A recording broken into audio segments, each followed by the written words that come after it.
Alright, so before we get into this video, I kind of need to explain what's going on here. So currently, I run 4 YouTube channels. I run this one, and then I also run my second channel, G's Corner, which is where I cover like gaming news. Then I have my third one called G's Life, where I make IRL videos, and then I have a fourth one that's been dormant for a while called Grotesque TV, which I'm going to be renaming to G Reacts. It's not going to be like the stereotypical reaction content. Basically, we're just going to be watching videos, and then I'll be kind of like pausing throughout, giving my thoughts. Videos like this won't be going up on the main channel. I'm just putting this first one up on this channel, so then you guys can kind of know what to expect from that channel, and if you guys would actually want to go check it out or not. But anyway, this video is coming from a channel called Soul Reborn. They're a bit of a smaller channel, sitting at only about 1.33k subs. This video popped up in my recommended. I watched like the first 2 minutes of it, and I knew I had to make like my first G Reacts video on it because it's very good. It also addresses a lot of the thoughts that I've had regarding the Dark Souls series and Elden Ring going forward. Anyway, this video will be the top link in the description, so please go over there, please subscribe to him, please drop a like. Like I said, I haven't watched the full video yet, I just watched like the first 2 minutes, so let's dive into this. Hello there, Hollows,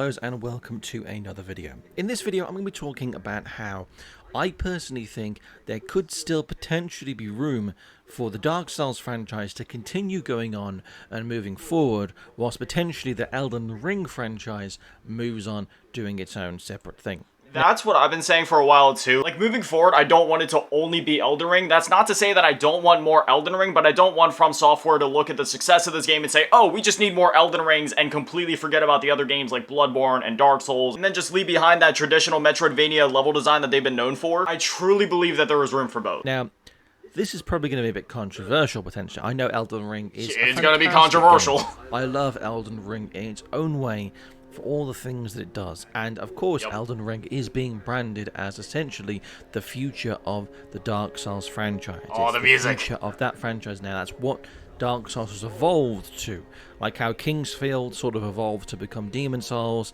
which evolved to become Dark Souls. Now it's evolved to become Elden Which Ring. I really don't know how I feel about that sentiment of people saying that this is what Dark Souls has evolved into. To say that something has evolved into another thing is almost to say that that new thing is inherently better in some way. I tend to look at Elden Ring as more of an iteration of the Souls formula in the same way that Bloodborne and Sekiro were iterations of the Souls formula rather than an evolution. Because again, to say that it's an evolution would almost imply that it's better in some way. And this video talks about it more a little bit further on, but I definitely still prefer the older style of Souls games if I'm being honest. I won't go any further with that thought. I'll let the video play for a little bit because he touches on it. It's sort of the future of From Software's fantasy RPGs. I get that. However, I personally feel like there could still be room for Dark Souls to be its own separate thing. Definitely. I would not be against the idea of the B team continuing on with the Dark Souls franchise whilst Miyazaki spearheads Elden Ring moving forward. Now, the only problem, if the B team would actually take over and start doing their own thing, say Miyazaki would head Elden Ring 2 while the B team goes ahead and makes Dark Souls 4. Do you guys remember what happened the last time that the B team tried to take something on? I'm not saying that same thing would happen again. All I'm saying is Dark Souls 2, not a very good track record. I'm open to the idea, and I would definitely love for them to get another shot at a game. I would just hope that there was somebody like-minded to Miyazaki that was overseeing the projects. I'm not saying every Souls game needs to be made under that same Miyazaki formula or vision, but let's be honest, Dark Souls 2 had some serious objective flaws. And obviously every other game like Dark Souls, Elden Ring, Bloodborne, Sekiro, they all have their objective flaws, but Dark Souls 2 definitely much more so, just down to its fundamental core game design, more than any other in the FromSoft catalog. Well, at least since before Demon you all Souls. dislike the video and go off in the comments down below, hear me out, okay? I already like the video. In my We're good. personal opinion, to begin with, the open world sort of dilutes everything, and the caves and the dungeons are very repetitive, and I mean there's a lot of bosses being reused, which sort of means that bosses don't have that same awesome feeling when you encounter them. They don't. There are way too many bosses in Elden Ring. There's just so many. It's a bit much, really. Yep. And a lot of the time they are just reskins of a previous boss with a couple of different moves and things here Crucible Knight, and anybody? there to tweak it. Or sometimes it is literally just a boss being reused, which Margit, Morgott, fighting Margit at the beginning of the Altus Plateau, all the tree sentinels that you find throughout the game. I believe he's about to touch on it, but back in the day, when you saw a Dark Souls boss, it had that feeling of like, oh my gosh, this is like, I'm in for it now. But that feeling of every single boss being memorable and being able to name like every single boss just off the top of your head just because of how much they stick out in your mind, In Elden Ring, there's only like a few bosses that I can name off the top of my head, and even then, like, those bosses don't even hold a candle to the ones from the Dark Souls series. Furthermore, half of the bosses in this game just feel like tougher enemies without actually being bosses. Like, the feeling you used to get from hearing the soundtrack come in and the big health bar and name show up, it means next to nothing in Elden Ring anymore. I rarely got that feeling, and by the time that I got to the final boss, like once I got to the last quarter of the game, anytime I saw a boss, that feeling of, oh my gosh, it's a boss, just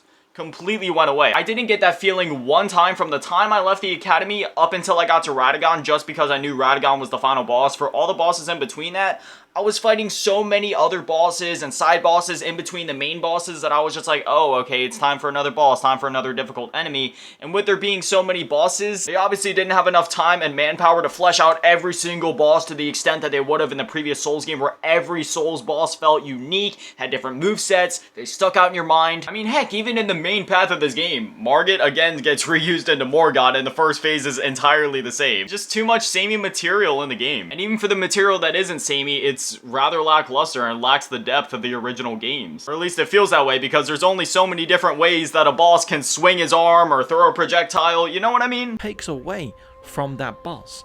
Think about like how awesome it is when you're playing Dark Souls 3 and you get to Pontiff Sulyvahn. Absolutely That's an amazing. Awesome fight. Yep. It's amazing. Or the Nameless King. But then imagine if Nameless you played King. Dark Souls 3 and there was 3 Pontiff Sulyvahns. Exactly. And they all have the exact same moveset. That's exactly what I'm saying about Margit. Doesn't have the same impact when you get to that Pontiff Sulyvahn fight. Nope. And you don't feel as accomplished when you defeat it, because there's going to be another 2 you got to fight later. Yep. To me, I think repeating bosses, and the same goes for repeating the caves and the dungeons, those areas get really samey really quickly. It's fun the first time, not the 74th. Spice things up a little bit by changing them here and there, but they do get very repetitive and quite boring in my opinion. Additionally, I literally didn't touch personally any of the think that dungeons in the game after Altus Plateau. After Altus Plateau and I got to like Mountaintop of the Giants, I didn't even bother to touch any of the other side bosses, dungeons. I didn't care. I was so, like, over it at that point. And I've said this multiple times before, but the Pontiff Sulyvahn comparison that he had right there was absolutely perfect. I've said this so many times at this point. When I got to the end of the capital, right before the Erdtree, and Morgott was there, instead of a fresh boss, I was so disappointed. I was like, really? They're just gonna reskin a boss and this is the fight? World means there's a lot of busy work you need to do Yeah. before you actually start a run. Busy work or 30-minute rides on Torrent. It's insane. Playing the game. So if you're doing a solo level 1 run, for example, Good you know luck. when you start, the second you get to Limgrave, there's going to be a checklist of things that you need to get and things you need to do before you actually can start your solo level 1 run properly, getting through the bosses. Elden Ring feels like I more of a think, checklist than any other Souls game I've played. me, this just adds a whole lot of boring stuff you got. And the fact that, you know, this game, I don't necessarily think that it needed quest trackers or markers or anything like that, but the fact that the game doesn't even have, like, a journal system or something to help you keep track. I'm not saying it needs an in-depth journal telling you how to get what or where to go. I sent this idea to my Discord a while ago, but what if your character had a journal and they could maybe put a cryptic From Software twist on it, where the things that are written inside of the journal are, like, brief descriptions of what has happened recently regarding certain characters or events through the thoughts of your character. Like, I just spoke to Selen and something was fishy and da-da-da-da. I'm not saying it would necessarily be like that. I don't know. I can't think of a good example, but do you get what I'm trying to say? Something to help you keep track of all the things that are going on inside of Elden Ring, because otherwise you have to keep, like, such a long mental checklist or physically write it out. Do at the start of the game, just running around on your horse from place to place to place, ticking things off of a checklist before you actually get to the main meat and potatoes of the game. Yep. And like doing a solo level 1 run on Dark Souls 1 is very different. Yes, there are actually a couple of fun. things you've got to pick up on your run through the game, but it's not exactly Nice pigtails, by the way. I've never seen a female character in Dark Souls. going through all that, because there isn't just a million things, like on a checklist you've got to do. Also, this is just a small thing, but I don't like how the hub area is so separated in Dark Souls games now. I would really like to see it go back to having a hub area that's actually connected to the main world. I feel the exact same way. Bloodborne started this tradition of the hub area, for some reason, always being separate from everything. Firelink Shrine in DS1 and Majula in DS2 are my favorite hub worlds. Otherwise, DS3 Firelink Shrine, the only thing memorable about it to me was the fact that, well, it was Firelink Shrine and the soundtrack was absolutely amazing and we saw some of the NPCs returning. Otherwise, I did not like the fact that the hub world was so disconnected from the rest of the world. Same thing in Bloodborne, same thing in Elden Ring. In fact, the one in Elden Ring is actually one of my least favorite hub worlds, just because it's, I don't know, it's generic fancy building, bunch of NPCs there. Just, I don't like how it's very disconnected from the world. I like when it's connected. And again, that goes back to the fundamentals of the original Dark Souls games with the Metroidvania level design. The hub worlds were always seamlessly interconnected. Firelink Shrine of DS1, you could go down to New Londo Ruins, or you could go to Undeadburg, or you could go to the Catacombs, or you could take the shortcut and go up to Undead Parish. DS2, the hub world literally takes you everywhere. DS3, you have to sit at a bonfire and warp out of it. Same thing with Bloodborne, you have to go to the tombstone and warp out of it. Elden Ring, you gotta open up your map and warp out of it. It's just, I don't like that. I like when it's connected. It helps make it feel more immersive and real and grounded, rather than your character's able to just, you know, teleport. And I know lore and canonically there's explanations as to why they can teleport, but it doesn't change the fact that in the actual game it takes away from the feeling of immersion that I would have otherwise. And I don't know why they keep doing that, because Me either. everyone's favourite hub areas, as far as I'm concerned anyway, is Firelink Shrine and Majula. Everyone generally agrees Majula is a good hub area. Majula's second favorite for me. To use floors. But then Actually, you know what? Majula might be my favorite hub world. I really like Majula. having the Hunter's Dream, and then the Firelink Shrine, Dark Souls 3, and then, I mean, to be fair, Sekiro actually had an area you go back to which was connected to the main world. Why didn't Elden Ring do that? I mean, you do actually find a version of that area later in Elden Ring. In Anor Londo. Or, not Anor Londo, look at me. Landel. Yeah, you find like a... I don't even know what the lore reason is for it yet, but it's basically just like a duplicated version of it. I'm not really sure what the lore reason is to that. Isn't it just connected to the main world anyway? Yeah, exactly. It's just a pet peeve that I have really. It's already in the main world, Anyway. why couldn't it just be connected? The B team, for those of you who aren't aware entirely, the B team, like everyone calls them the B team. Ones that made Dark Souls but 2! Dark Souls 2 went through 2 stages of development, right? Unfortunately. You had the first half of development, which was spearheaded by one guy. Then it switched to be a second guy. I can't remember their names off the top of my head, I'm sorry. The second guy that took over during the second half of Dark Souls 2 development, he is the person that I think you would want to get leading a B team. Really? If they were ever going to have another game that's similar to, you know, Dark Souls, spearheaded So was there 3 heads in total? So if there was one guy that was directing it initially, and then another guy came in, I thought Miyazaki came in at some point. Did he never come in to direct DS2? I thought Miyazaki was in there at some point. Well, in that case, I'm assuming that the first person that was running the show is the one that we can blame for all the mistakes in DS2. Well, not the person we can entirely blame. I mean, it's not entirely their fault that DS2 ended up the way that it is, but I'm assuming that they're at least part of the reason as to why the second half of development was literally just taking all the pieces that were created by the failure of the first development team or the head of the development team. And then they had to just like puzzle piece it all together. At least I'm assuming that's probably what happened. So, hey, maybe if the second person was able to take the mess that was the original first draft of Dark Souls 2 and turn it into what I still consider to be a relatively decent game, then hey, maybe they would be capable of making a decent Dark Souls 4 without Miyazaki. Who took over. During the second half of Dark Souls 2 development, he also ran the 3 DLCs. The level design... Oh. And And the world obviously the design DLCs is what most people refer to be the best part of DS2, so maybe. those DLCs is very good. I honestly think it was crafted. I didn't very like the first DLC, if I'm being honest. I really didn't like the first one. I didn't even finish it. well, it really wasn't it clicking had with me. that same kind of flavour that we all like in Dark Souls, with the shortcuts going back on each other and more personal encounters where it felt like things were placed in certain ways to sort of create a certain experience as you progress through those DLCs. I would love to see a game spearheaded by him as the B team, like a Dark Souls 4 potentially. I don't know, maybe Bandai Namco might want a Dark Souls 4 because there still could be room for that. Could make a lot of money. I would love if they actually just remade Especially all after the games. successes of Elden Ring. Obviously, Dark Souls has always been a huge name in the gaming industry. Everybody knows about Dark Souls. Not everybody has played it, but everybody knows the name. Just imagine after the success of Elden Ring, considering that everybody knew of the Dark Souls name before, and after having experience with From Software now, I think that Dark Souls 4 would do incredibly well, possibly better than the original trilogy. Go from Dark Souls 1, 2, and 3. Remake all those games, along with Bloodborne as well. I think that could be a really good way of pleasing the old fans while still keeping Miyazaki making these newer games in the future. Definitely. Because I think that's a good idea that they could do. It's similar to what Resident Evil are doing, where they have one new game, one remake, one new game, one remake. Yeah, it's actually a really good comparison. Remake Dark Souls 1, then have another Elden Ring game, then remake Dark Souls 2, so on and so forth. Dark Souls 1 could definitely use a facelift. I don't know if I necessarily want Bluepoint on it because they definitely made some questionable decisions artistically when it came to remaking Demon Souls. But if they could give the same kind of facelift to Dark Souls 1, I think that would be a very good thing. Definitely. Obviously, From Software are making Armored Core 6 now, and then Woo! maybe Let's go they'll Armored do a Core. sequel to Elden Ring or something eventually. Love Armored Core. I also think the crafting systems are something that I didn't really like at all in Elden Ring. I didn't even use it. Pointless. There were needless additions which just slowed down finding certain key items. I literally used it once to make freezing pots, and that was it. You had to find certain. And even then, I didn't even use the freezing pots. Things. I just thought it's a very trendy kind of thing to have. Very trendy, very tactile, and very systems in useless. Open world games nowadays, and it just Literally serves no purpose. It don't really need that in Elden Ring. We don't really need that system. No, and the fact that I've beaten the game 6 times without it proves we don't need it. It just felt pointless to me personally. Yeah. Now also, this is a big thing for me, is Elden Ring doesn't really have, in my opinion, it doesn't feel like the enemies are as carefully placed. No, they And don't. the They really position don't. of enemies in the environment doesn't feel like they are as careful.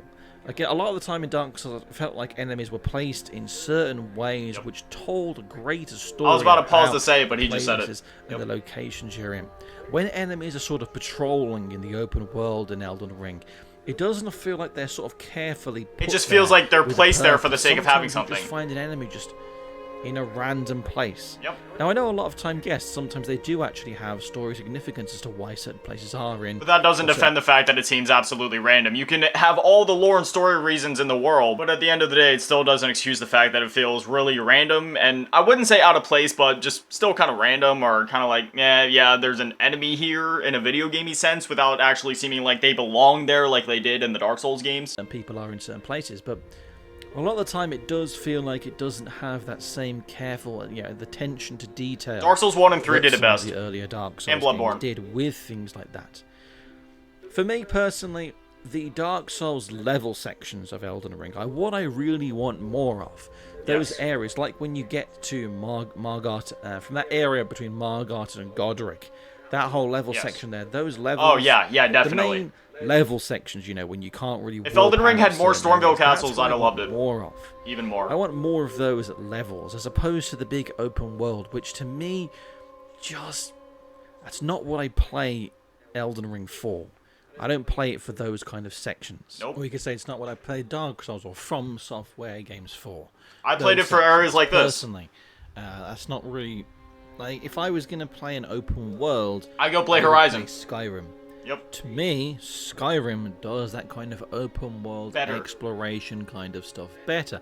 It could be controversial to say to Dark Souls fans, but I play Dark Souls. I like and this From guy. Software Me and him games have for very similar hot takes. If you're watching this video by any chance, hit me up sometime. I think me and you would make quite the great controversial duo. certain kind of experience. I would not play those kind of games. And real if quick, I was just want to looking pause for to say open this. I do not hate Elden Ring by any means. Like, I absolutely adore and love this game. I have nothing but respect for this game, everything that this game achieved, and all the developers and heads involved. There was just a lot of fundamental flaws with the game that lead to it not being as fulfilling of an experience as the other Souls games were for me personally. Obviously, these opinions are subjective, so if you feel differently, that's completely okay, and you are completely valid in your opinion. I'm just stating mine, and this person in this video is also just stating his. world experience. It seems like it clearly worked. Elden Ring did end up becoming more accessible. That's why it sold 17 million copies as opposed to Dark Souls 3's 6 or 7 million. So clearly it worked, and I am glad I had no idea it that sold the so game well. has become more successful and got more fans. But there's just something about that original Dark Souls different. trilogy and Bloodborne and Demon Souls that I love.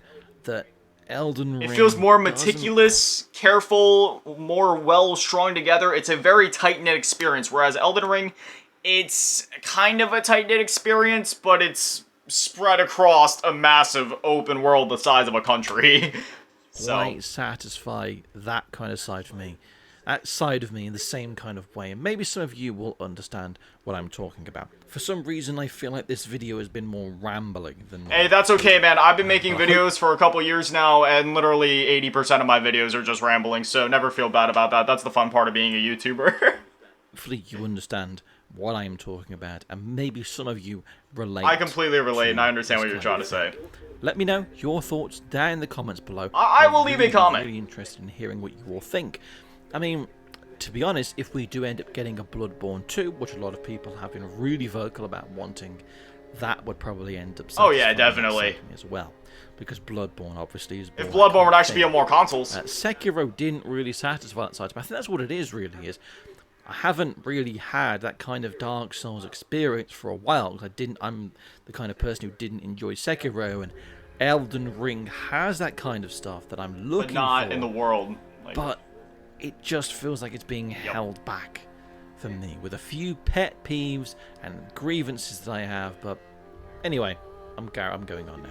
If you enjoyed this video, make sure you like, comment, and subscribe. Maybe even share this video with anyone you think might enjoy it if it was good enough. Thank you again for watching. This is Soul Reborn, signing out. Amazing video. Phenomenal video. Alright, so I left a comment here. I said, I completely agree with everything that you said in this video. You have my utmost respect for speaking your mind despite an inevitable backlash from the more hardcore fan base. Keep it up. Much love. Anyway, going back on the point that I was trying to make before I cut myself off. Personally, what I think part of it is that the original Souls games and Bloodborne, Sekiro, all of that, it was a very tight-knit and purposeful experience. Whereas this, there was elements of that shown throughout. Like, you get to your Academy of Raya Lucaria, that's a tight-knit experience for that area. Stormveil Castle, it's a tight-knit experience for that area. But between those tight-knit experiences and areas, normally in a normal Souls game, it wouldn't even be this big open world section in between. It would just be Stormveil Castle, a little bit of walking, and then boom, Academy. Little bit of walking, boom, you got the Royal Capital. But in this game, I think part of the issue that me and other Souls players have is that that tight-knit experience is, once again, it's taken from being a tight-knit experience to being a very stretched out experience with those few highlights in between the long trudges on Torrent across the world. And you slap in a couple of repetitive dungeons and bosses, and well, again, Elden Ring isn't a bad game, but there's definitely a sense of quantity over quality in a couple instances. Anyway, I won't drag this video out any longer than I have to. Again, this is the content that I'm going to be making on my 4th channel, G Reacts. Right now it's still called Grotesque TV. I'll have to rename it and, you know, do some work to it later. Not sure how often I'll post over there. Probably not going to set a schedule. I'll just kind of post anytime that I find an interesting video that I feel like warrants a reaction or video like this. I'm glad that I put this video in particular on the main channel though, because this is something that's been on my mind for a very long time, and I 100% agree with everything that he said in this video. Anyway, as always, a shout out to the patrons and channel members: Carmen's Fade, Grandma, Lil Bitty Ted, Big Daddy Maddie, Chalupasaurus Rex, Razak, Polar Ray, De Webster, Limas, Bianca's Purgatory, Drippy Cassant, Mel Alaskan, Computer Magic, Mason Irving, Teacher on Y15, Flimmy71, and Aaron Reynolds. Thank you guys for watching. Have an amazing day. Stay beautiful. I love you all, and remember, don't go hollow. Peace.